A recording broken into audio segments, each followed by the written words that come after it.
Hey guys, Henning and Morten here from FlippedNormals. In this video we are going to cover how to retopologize a body here.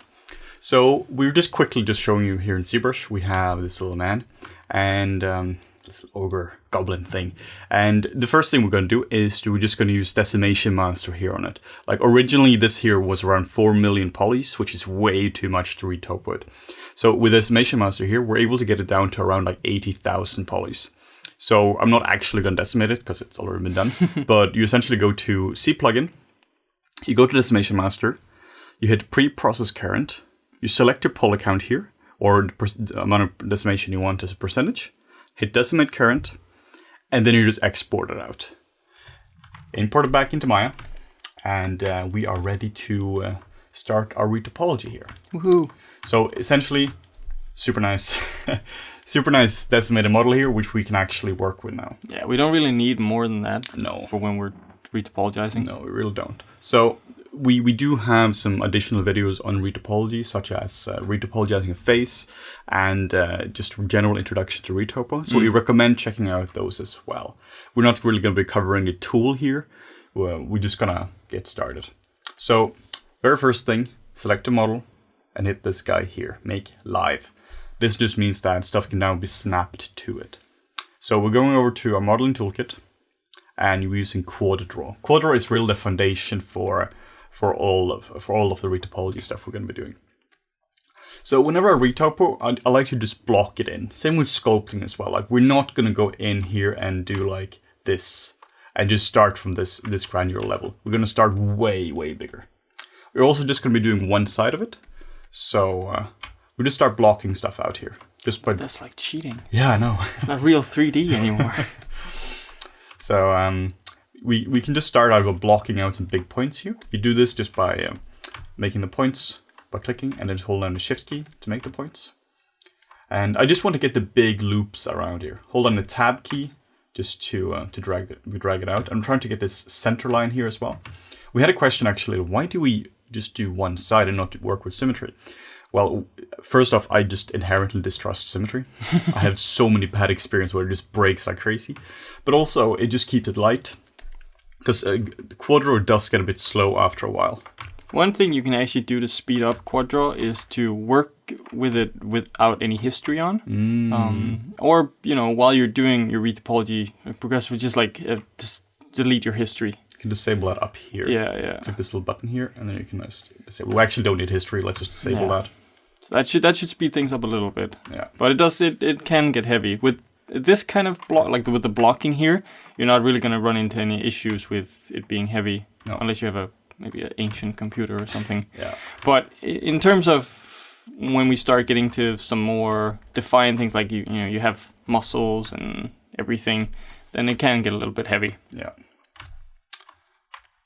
So when it comes to retopology here, we have like kind of two schools of thought. One is you do everything in topology, meaning that you do all the bony things here, like you do all these kind of things that should be in topology, or you have we're going to keep this super clean and essentially let something like a muscle sim system deal with that. For this, we're going to keep this very clean and rely more on displacement map for this. Yeah, so if you're doing something, let's say you're doing something for film, right, and you had this kind of rib cage, you probably want to define this kind of rib cage because it sticks out so much, because that'll really help your sim a lot. Yeah. So you wouldn't have to rely on the displacement map to get those kinds of details. Yeah. So it really depends on the project. Yeah.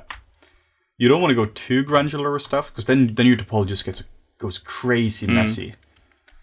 So you can see here, the way we're doing this is just blocking stuff in here. Like not really keeping the details in mind, just really just blocking it in.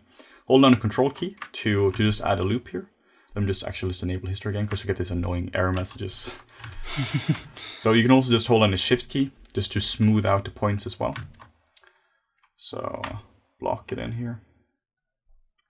And whenever I'm doing this, I'm trying to keep the amount of points here similar to this point here. Like I'm not trying to do this because then it's going to be weird.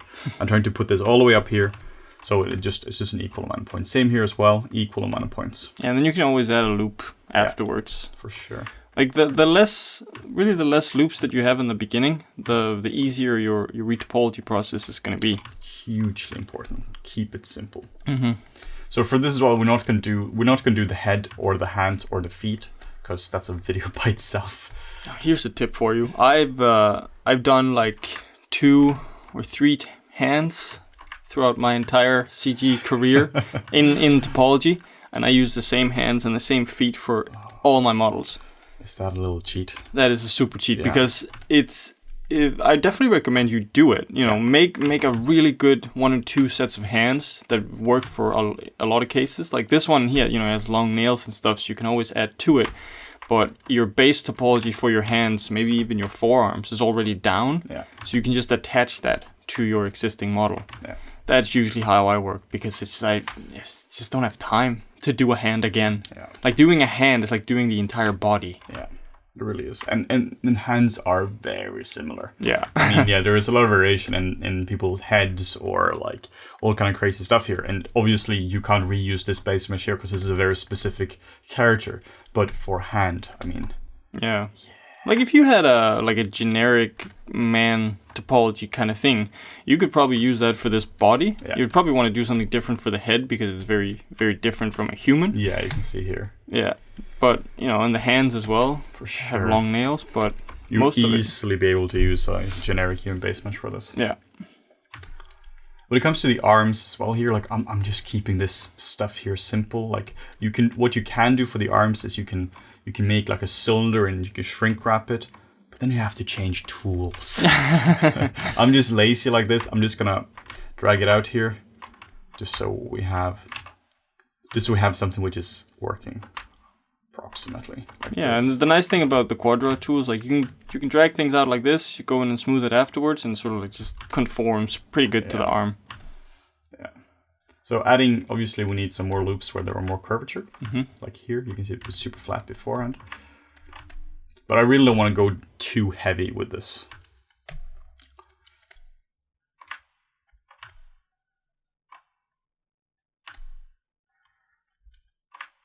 Something like this. And then we can just hold down the tab key. Just extend it down like this. Yeah, it really speeds up your workflow if you just have to do it once and then drag it down. But I also really recommend that you do this kind of... There are a bunch of settings here, like extend, and here you have edge or loop. So let's just make sure this is set here too.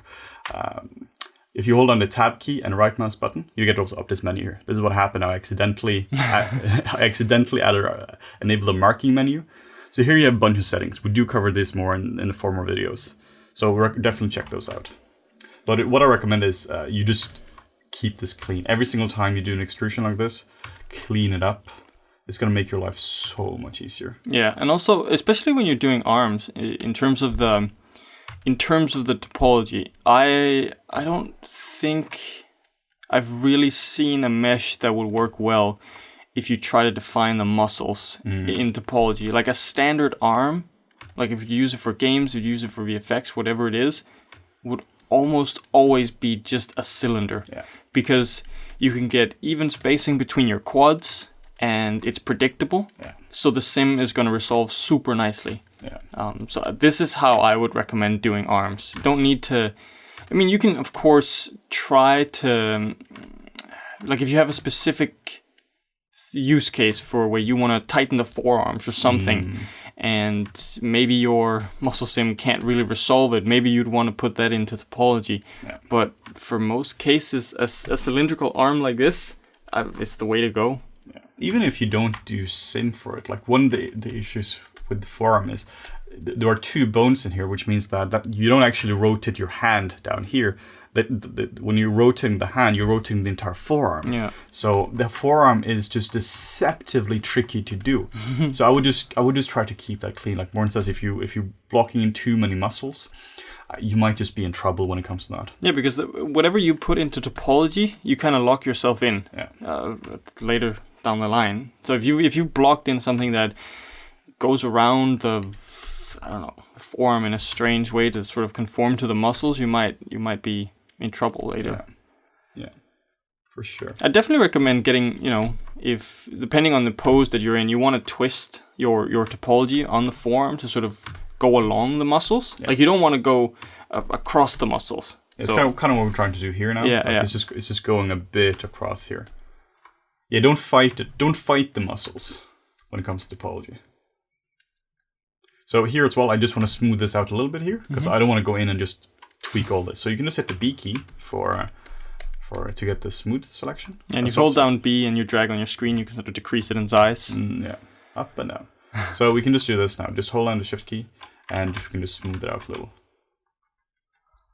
It's just helpful, like, because if you just use the Shift key on its own without soft select on, you're only smoothing like one part. Yeah. But with soft select, it's sort of like it's averaging out where you can, like what you see there. Just makes it a lot easier. So one thing I recommend as well is when doing topology here, like this is fairly. Yeah, it's not super evenly spaced here, but it's the space in between these are fairly even. Yeah. I would recommend have a higher density where the joints are deforming, like such as here in the elbow. I usually at least have like 3 joints here as a basis. But then of course I'll go in later on as well and just really refine this. But essentially have higher density where stuff is deforming. Yeah. Like the model is probably not going to deform so much right here, but it will deform a lot right here. Yeah. The only thing you'd really have there on the bicep is you might have like when it contracts or it expands. Yeah. But at the joint where the elbow is, you would have a lot of deformation. For sure. So if you need a good amount of topology to support that. Yeah. So again, just hold on the Tab key, just extending the loop up. And this is where we got to be a bit smart when it comes to like actually blocking the stuff out here. This gets a bit, it gets a bit hard once you start to connect these things up here. Just gonna change this back here to edge. So now I can hit the Tab key and just get a single one here. So I'm just gonna get the muscle up here. Yeah, and with something like maybe for your use case with the chest, right?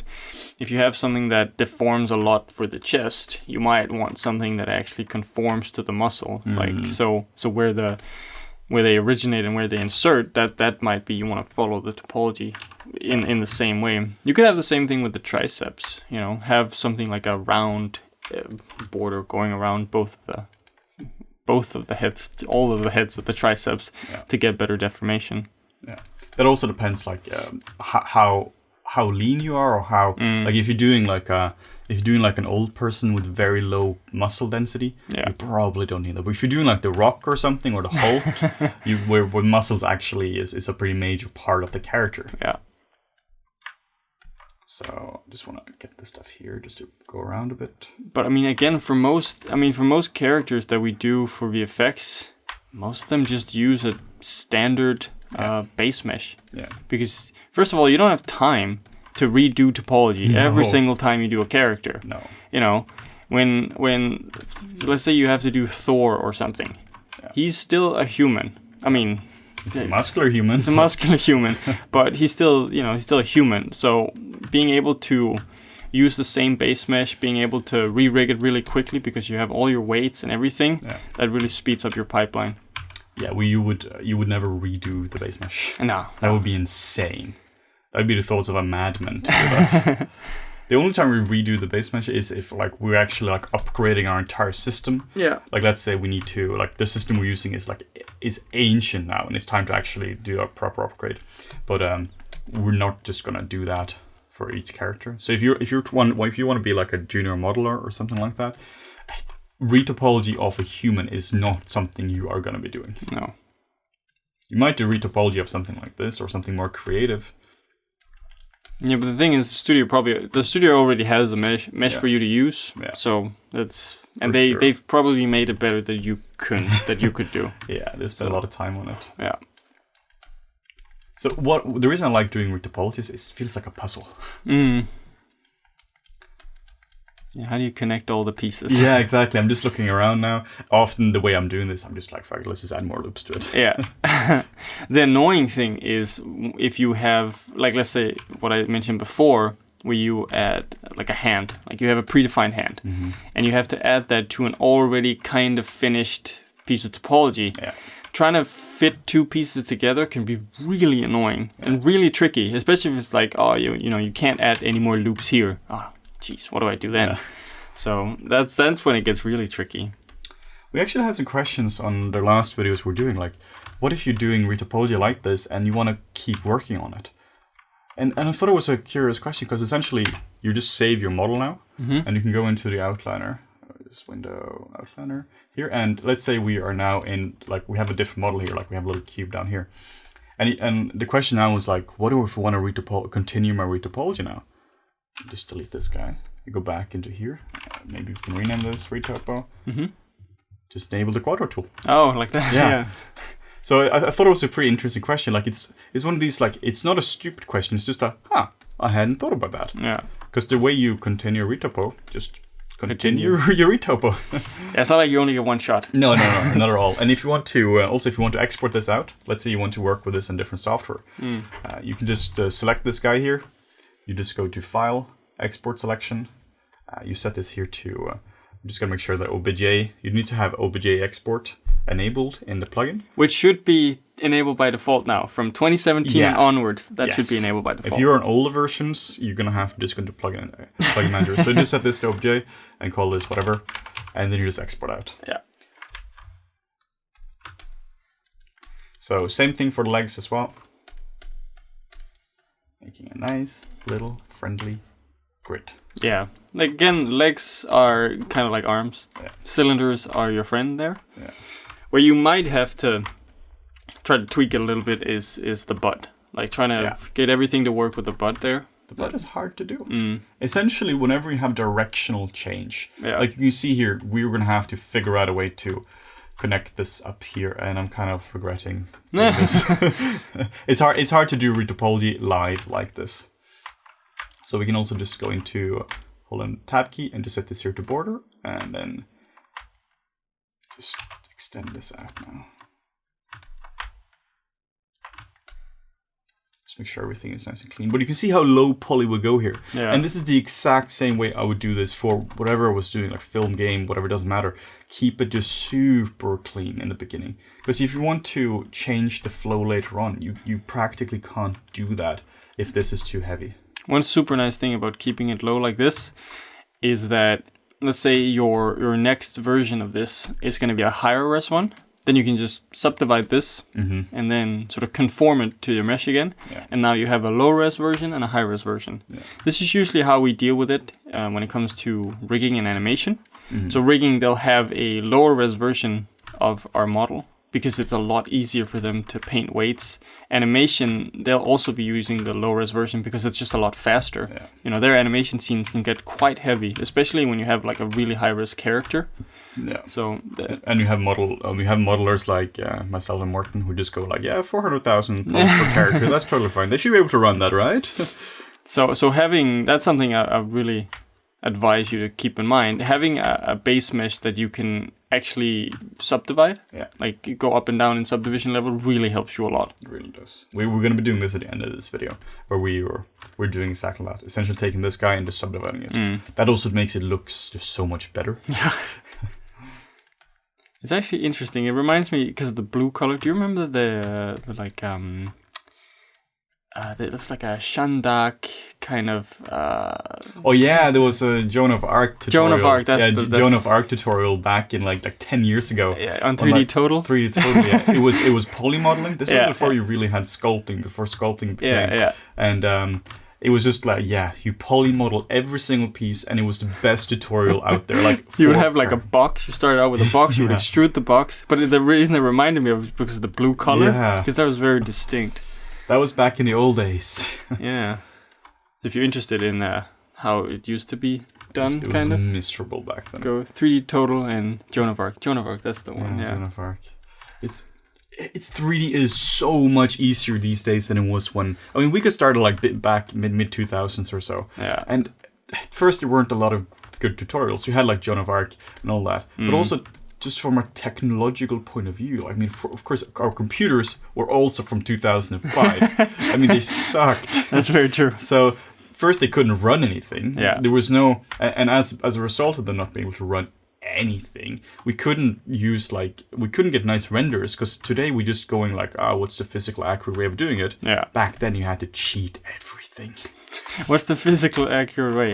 We can't do that. Yeah, So give it 4 years. So we couldn't do that. Yeah.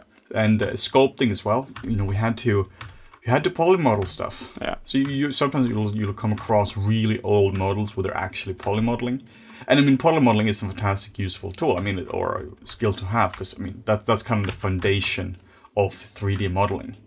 But Jesus Christ, doing a character like this, not using sculpting Retop, you'd have to start with a plane and then you just extrude it. Yeah, I remember that. I used to do cars like that. I remember that was miserable existence. Back in the day. Back in the day, yeah, we had that for school as well. Actually, we had to model a full character just using polygonal modeling. I mean, that was a good exercise, very good exercise to learn topology. The way I'm also learning how to do Retop is to a fairly efficient manner is that we will be going around teaching a lot, and then you have students who's like, I clicked all the buttons, I cut all the cuts, nothing is merged, and it's crazy. Can you fix it, please? Like, let's see. Oh, one thing I think is interesting, actually, like that's one of the things that I usually pick up on students a lot, is, and it seems like everyone has this question when they're starting out. So when you're doing a 3D object, should you do it as one object or should you do them as separate objects? I don't know, maybe we talked about it before, but I just think it's interesting. That's an interesting one to talk about. And like, sure. sort of my usual response is that if it's separated in real life, separate it in your model. Yeah. You know, like there might be cases where you want to keep it unified, like maybe for games or something. Yeah. And lower res stuff, you might just have one single model. Yeah. But my usual approach is, if it's separated in real life, I'll separate it in the model. That's how we do it. Particularly if you're doing hard surface, because let's say you're doing like a camera or something, you're trying to do everything in one model. Yeah. I mean, you just can't do it. Like, it's just... Imagine all the loops. Like, the struggle with doing a character is that, okay, now we have to make the leg match up with the hip and everything, the arm with the body. Yeah. But if you're doing something super complex where you need super high resolution, like a camera, you just have to have so many loops. It's so inefficient. It really is. That is miserable. Yeah. Yeah. No, I think that's a very good point. Like, do you also same here as like, do you keep nails as separate objects? That's actually kind of an interesting one, because I guess it depends how close up you are. Because you might want to separate, like if you are super close up, you might want a separate shader for it, different like subsurface translucency settings and all that. But as a general rule, or as a general idea, if it's separate in real life. Yeah. I guess nails are separate, you know? Yeah. You can pull them off. Yeah. I mean, having them separate also makes it a lot easier in terms of the modeling. Yeah. Because, I'll probably separate them. Yeah. But then you also get more pieces, and that's true. It's also more annoying to do. Yeah. But then you also have stuff like, if it's a horn, do you keep that separate? Do you keep that combined? Yeah, because a horn's kind of like a nail, right? Yeah, exactly. Like for this guy here, like here we have teeth. These guys would obviously be separate. But what if with these things here, if they're protruding through? Mm-hmm. It's just a tricky one. Do you keep them separate or do you keep them combined? And I've had that before where I've told a student to keep it combined, and then it turns out that was the worst advice in the world. So he messaged me later on being like, Henning, what have you done? I'm here till like 3 a.m. because of you. Oh, learn a lesson. Shouldn't have listened to my advice. Yeah, you should be more critical towards your teachers. I think that's a fair point. Like, just because you have a teacher and your teacher tells you how to do stuff, might not be the best way to do it. No. Like, maybe we're trying to trick you. Like, we had a teacher once, I remember. God, what an idiot. He tried to convince us that you could do an entire face, retopologize an entire face without any direction changes. So no five-sided... Like this. Yeah, like this. This is a star. He was like, no, you can do it all with just quads going down and there's no directional changes. You can't do that. Yeah, that's spoilers. Yeah. So, sometimes the teachers that you get might not always know everything. Yeah. Unless you get more than myself, then we know everything. Oh. Yeah. Right, yeah. Yeah, apart from the story I just told you. It's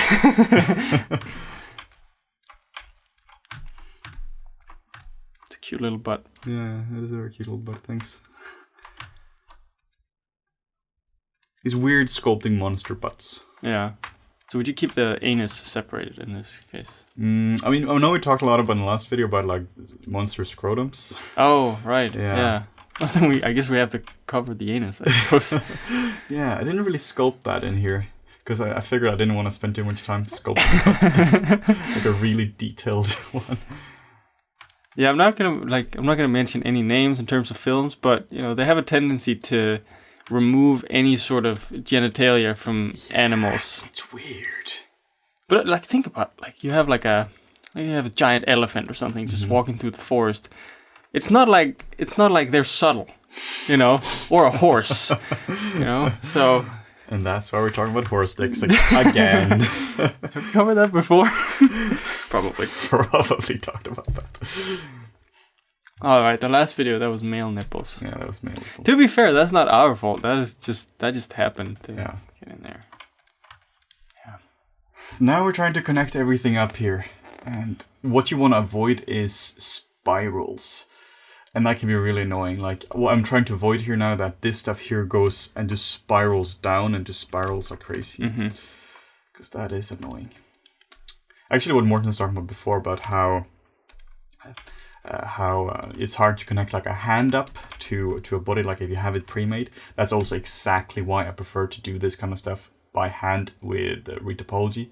And not use serial measure for this. Like for this kind of stuff here in a production, yeah, you can see how quick it is to do this. Like, you know, we're talking maybe doing this entire body here would take like a few hours to do. You know what the top comments are going to be? We're going to get. I'm going to predict one is going to be, this is faster to do in Blender, and then followed by that is, oh, you could just serial mesh this. Yeah, so we often have that. So it's a whole you can do this in serial measure, but my reason for not using serial measure for this is that I know how much time this is going to take. If somebody is like, hey, how much time would you take to do this? I'd be like, probably a day. I'll lie and say 2 days. But, you know, overshoot it a little bit. But when it comes to serial meshing, it's like, well, it takes me no time to do it in the beginning. Yeah. But let's get back to rigging, see if something screws up here. And then you might be spending way more time on... like in reality than what it would take you just to do it. The thing is, the issue with serial measure. Oh god. Oh, we're gonna get hate. Oh god, I almost don't want to do this again. But the issue with serial measure and these kind of models is that sometimes you have, like for this case, it might work perfectly fine because we're not conforming to the spiked, we're not conforming to the ribs, so that's all good. So serial measure might actually be able to give us a decent result. But if we're doing something high res that where we want to define things in topology, I know you can do it with curves, blah, blah, blah. But you don't have the same degree of control. No. And once you have to do fixing things on serial mesh topology is just a much bigger hassle than if you've made it yourself. You might as well just restart it. Like, exactly. Whenever I have to fix serial mesh topology, I kill the topology. Actually, let's try it. I mean, we have the guy here. This is going to take like 1 second to do. Because it's so low res. And then it's like, oh shit, let's just kill this video. Yeah. I really hope this works out. Shit, it took more than 1 second to do. To be fair, we didn't use any curves. No. There was no like, you know, we haven't adjusted any settings. So you could you could definitely get a better result with serial measure. Yeah. But so now you can see here that it's going to look pretty good. But I can guarantee you, the moment we start looking into this, it's gonna be deceptive. Yeah, there are just, you know, and sometimes, oh, mate, cool, I didn't get any spirals here, and you got something that looks very good, but you are just gonna run into issues. Like, look at the wrist down there. That's an area you'd want to fix because you don't want it to, like where the bone sticks out, you don't want it to like sort of, you don't want a directional change right there. So you would have to go in, fix that topology. It gets messy. Yeah, like where would you put that loop? The hands as well here, I usually just copy paste a finger, just so it's all under control. When UV mapping it as well, in Maya here, we're controlling the loops properly. So the topology we just looked at in ZBrush, it looks fine. Man, we're really starting the hater rate train now, huh? But there's a big difference between appearing to be fine and actually being good. I think also, I remember from one of the last ones we did with Retopology, one of the sort of a common comment I saw in terms of serial meshing was, no, I use this all the time, but legitimately, in a production, I'm just curious. No offense to the amount of people that comment and all that stuff. Like, how many of you actually use this in a real production? Yeah, like with riggers, high level stuff. I mean, this is what we do. Yeah. It's not that we don't know what we're talking about when it comes to this kind of thing. And, that there are certain use cases for zero meshing. For sure. If you have to get something out quickly, it's an amazing thing. Concepting is amazing. Or if you have absolutely no time at all, or if the quality you're going for just isn't that high. Yeah, I mean, and some, you could have like mid-ground characters that could be completely zero meshed because you don't need more than that. Yeah, for sure. They have a base standard rig, but you can just apply some weights. Cool, that'll totally work as well. Yeah, we use Zero Mesher for Pirates of the Caribbean. I was working on some. It's pretty glamorous work in film. You get to work on movies such as Pirates of the Caribbean 5.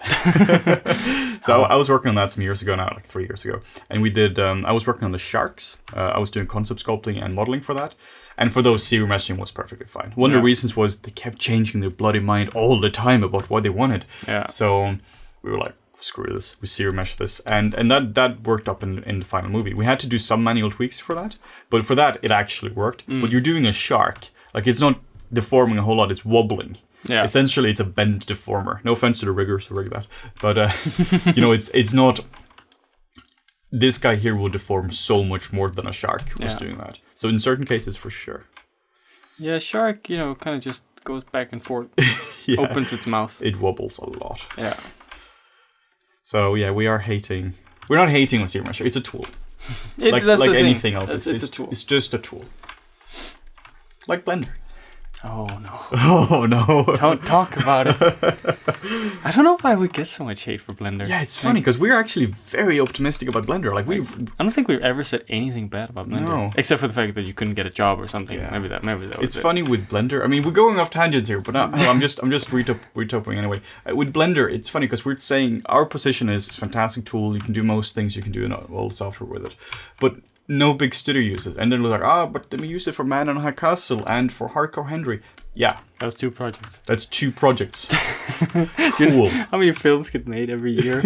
Yeah. And you mentioned 2 in the last 5 years, and 1 is a TV series.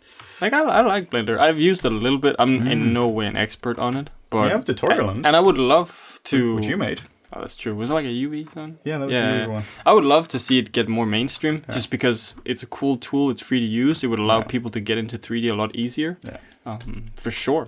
Great tool. So please don't hate on us. So it's gonna be like maybe it's gonna be like a quote. Great tool. Oh God, we hate you guys. Yeah. Blender is the best. Just wait until Blender whatever comes out. It'll blow your mind.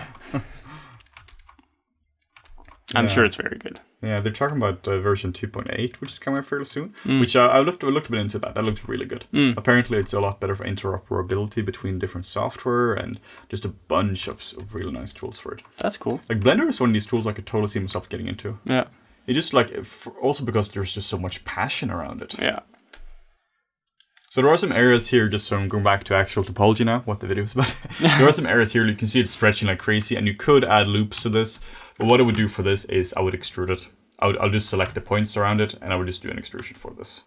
Just because the topology is going to be crazy here. Yeah. So for that, we can just do select a model, do this, select a point, grow the selection, and then we can just do a simple extrusion. So it's pretty cool because it's still the live feature is still live or still active, so we can just do that. So now we can go back in here. Control 1 is the hotkey for isolate selected. Thanks for that comment. Yeah. Over and over again. Yeah, we made a video called like something like top tips in Maya, productivity tips in Maya or something like that. And one of the things was we had a script for isolate selected, and then because a bunch of stuff. It turns out we don't know everything. And spoilers. And we didn't actually know that Control 1 is the hotkey for that. So we use a script because I think that might be a recent addition to it. Probably. So at least back in the day, we used to just use a custom script for it. It's like it's one of those things that just follows you for years. Yeah. Because you have something that works. Yeah. I wouldn't think about maybe in this version of Maya they added a hotkey for it. You know. Turns out they did. They did. I mean, there was one as well, but like Shift I was a hotkey, but you couldn't really toggle it before. Yeah, and also, like, I'm using a tablet right now, and Shift I is just hostile for my hand. I'm just going to do that. That is like a little workout. You can now see here, just because we did an extrusion, the topology is not screaming as much. We also have a guy up here as well, where it's... I'll do that a bit later as well, once I've added a bit more loops. But it's in an unfortunate position, right, yes. where the deltoid would deform. Is. That's just too bad for him. Yeah, I guess. Too bad, Spike. So you can see here what I'm trying to do. I'm putting this point on top of it, so that once we're adding loops to it, there's a little bit of a... This is the highlighting is way off now. So if that happens, you can always just use the multicut tool. Seems to be completely busted. Well, that is no good. Luckily, we have about 1 million tools for adding loops to stuff. So you can do shift right mouse button, entering utilities, and entering a split. And you can just do that as well. So this usually happens when you have directional changes within your topology. So if it's not like a full, like if it's not a loop around, usually this will happen because Maya goes, okay, now 2 edges are crossing paths. Yeah. I don't know how to add that. This is going a bit crazy. So what you can do as well is sometimes I'll just do disable make live. I'll hide this dude, go in here, and let's just do some multi-cut stuff here. Because now we can properly control it. Like you can see here, the problem is now that there's a loop going across, like all the way around here. So I'm sure we can do some simplifying here. Where my favorite way of redirecting flows here is I'm just going in and I'm just going cutting stuff in here. No mercy.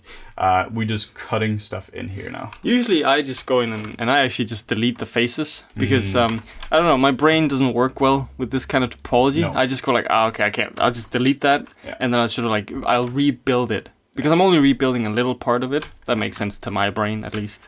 Because I think this is really hard. Essentially, since we have the same approach, I'm just going in and just destroying it. Yeah. And you're just going in and just destroying it. Yeah. Because now you can see, I just cut it in here and just fix that. Yeah. And then we can maybe delete this guy and... No, let's just make him stay here. So now we have this guy here. Actually, let's add another loop here. And now we can do this.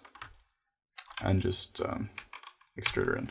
So now it's not live anymore, but it doesn't really matter because you can conform it afterwards as well. Exactly. So I really enjoy doing this, just straight up going in with multicut and just doing this. So we should really fix this here because this is a bit nasty right now. I'm not sure if we'll do it for the video because I'm not, it's annoying going in and just spending like 10 minutes trying stuff back and forth. Let's leave it for now. Have like a video that's just a fix. Yeah, exactly. You really don't want to do that. So again, go in here, make live, and then we can just go here and make live. So we're getting to an endpoint here now where we should have really fixed this. This is nasty. But we're getting to a point here now where we have most stuff here is connected up. So what I'll do, I'll hold down the B key, get a bit of radius, and just smooth stuff out here a little. Make sure this dude here is happy. Happy little Spike. You can also have another loop around it. Like so. And smoothing just solves all your problems. Yeah. Yeah, like if you want to make stuff just nice and even, just smooth it. Yeah. I also want to add another loop here, just because it's just a bit sparse right here. And a loop here, it's a bit sparse.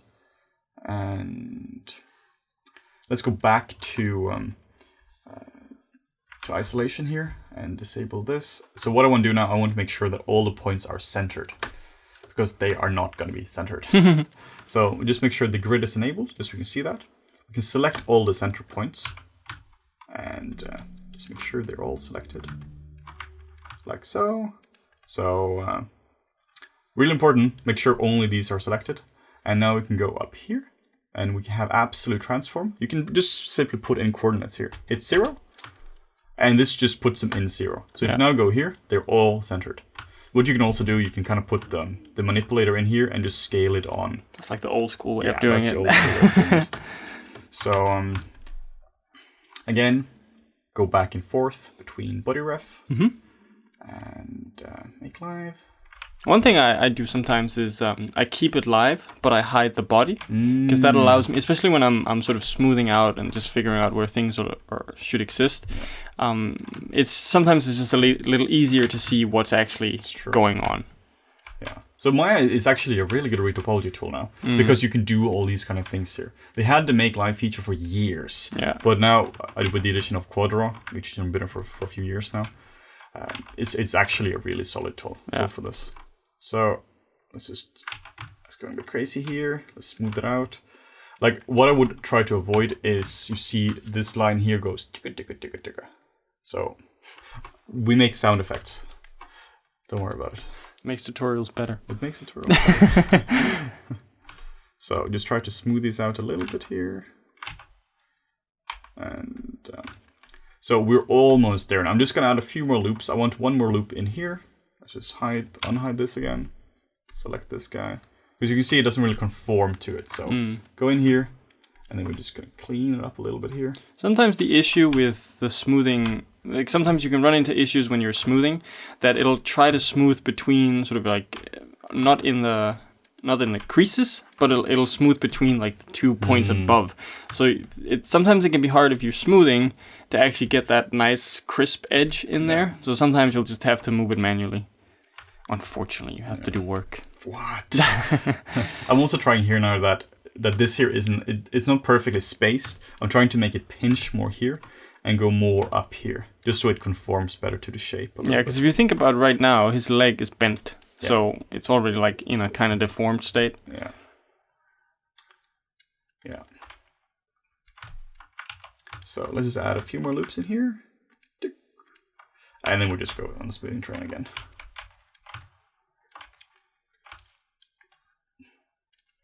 So stuff is almost connected up now. Let's connect his butt up. Gonna remove his little penis. Not doing that in topology. We should. We should. Yeah. Add on a loop here. So I'm just thinking now, can this connect up here? There are 3 down here, there are 3 up here. And if we have this, we can fairly easily connect this up here.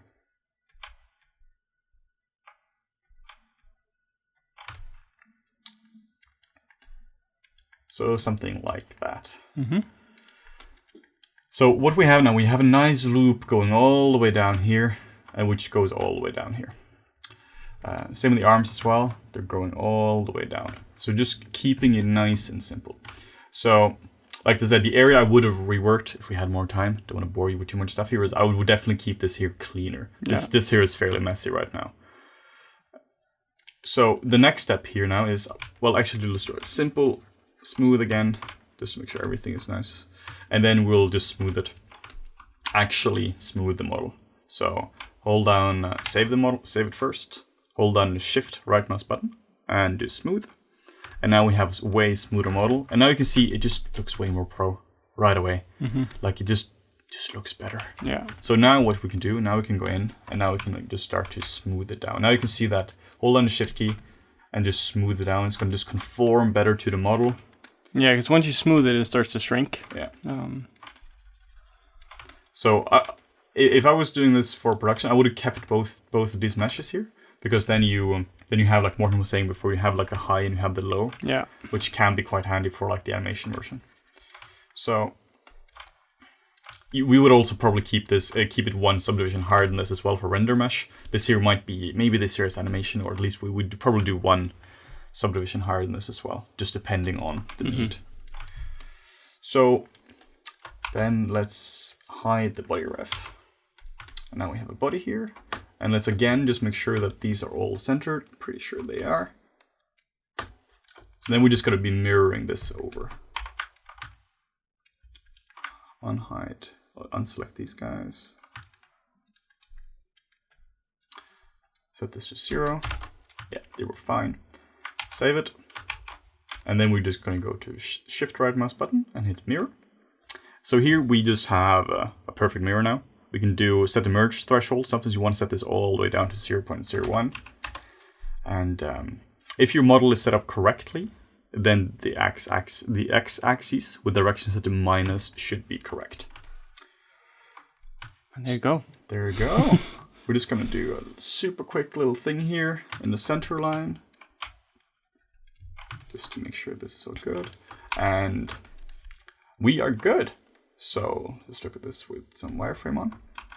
So this here is our approach to retopology. Start off super simple, block all the things out, try to connect them up properly.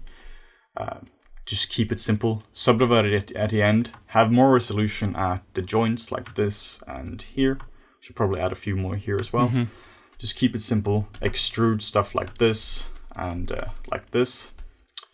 So yeah, that's it. Let us know if you have any questions about retopology, or if you want to shout at us for zero meshing, or Blender. Anything goes. Anything goes. Yeah. But thank you guys so much for watching. If you want to see more content like this in the future, make sure to like, comment, and subscribe.